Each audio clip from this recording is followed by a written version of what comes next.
Day 2 in Cebu!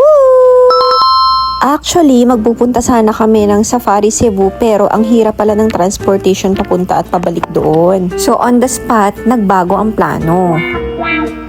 Buti na lang may bakante pang boat. Para sa amin yata talaga to. Na para bang nilaan para sa amin. Supposedly, pang group ito. This is worth 9,000 pesos pero kung group kayo, mas mapapamura kayo. Pero carry lang, another experience, unlock!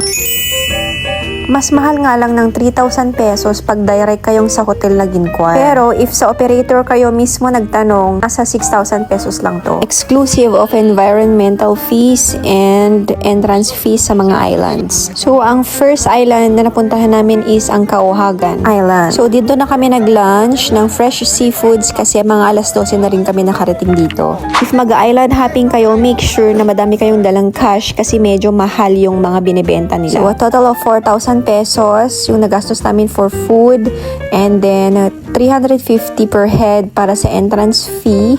Wala pa doon yung drinks and rice. What? Pero na-enjoy naman namin to kasi fresh talaga yung mga seafoods nila. And if nagbabakasyon ka, prepared ka dapat talaga sa finances.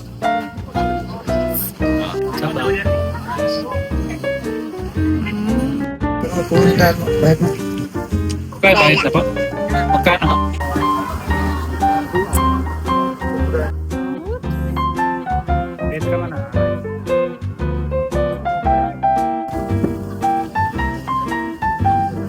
Ano to, in-steam na nila to? Yung isa, ayan, fresh can. Yung isa steam.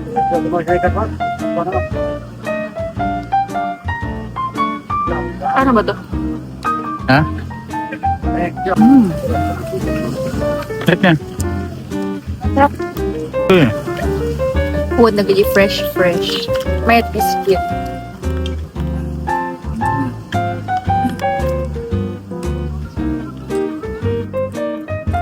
Saan niya nasaboy, sabi? 6K, sabi niya. Pusos lang. Tapos alam na natin. Sige, balik ako next month, sabi ko lang. Dapat pala para magbukang natural ang vlog, naka-open lang yung camera. No? Tapos kukunin mo na lang yung highlights. So dito naman, ito na yung second island namin. Hindi ko lang maalala kung ano yung name nitong island na to. Pero meron tong entrance fee na 350 pesos per head. Sabi ng tour guide namin, masarap daw yung buko juice nila dito. Masarap naman talaga at masarap din yung presyo. 350 pesos per buko. Compared sa Tuguegarao na 40 pesos per buko lang. What do you expect, Mima? O adjust ka muna. Mali kasi yung angulo ng videographer namin. Pero dito sa second island, dito na kami nag-swimming at nag-jet ski. Bibigyan naman kayo ng at least 1 to 2 hours per island para mag-enjoy. So, ang third activity namin is swim with the fishes. Bali, may ibibigay silang bread. Pagkain daw to ng mga isda para magsilabasan din sila. Meron ding entrance fee 250 pesos dito. OMG, sa gitna ng dagat. Pero mukhang nag-enjoy rin naman si Miko dyan. Isa nga lang yung dala nilang goggles, so salitan pa. Eto, abangan nyo kung paano mag-dive si Anet.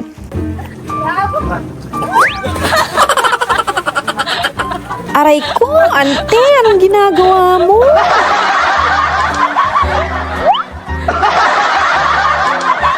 Nima, sana okay ka lang.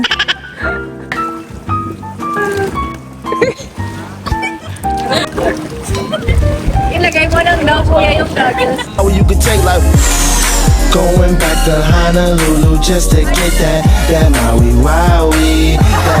Hindi na rin ako nakasama kasi nakatulog na rin si Maxi. So that concludes our second day. To get updated for our next videos, please like and subscribe!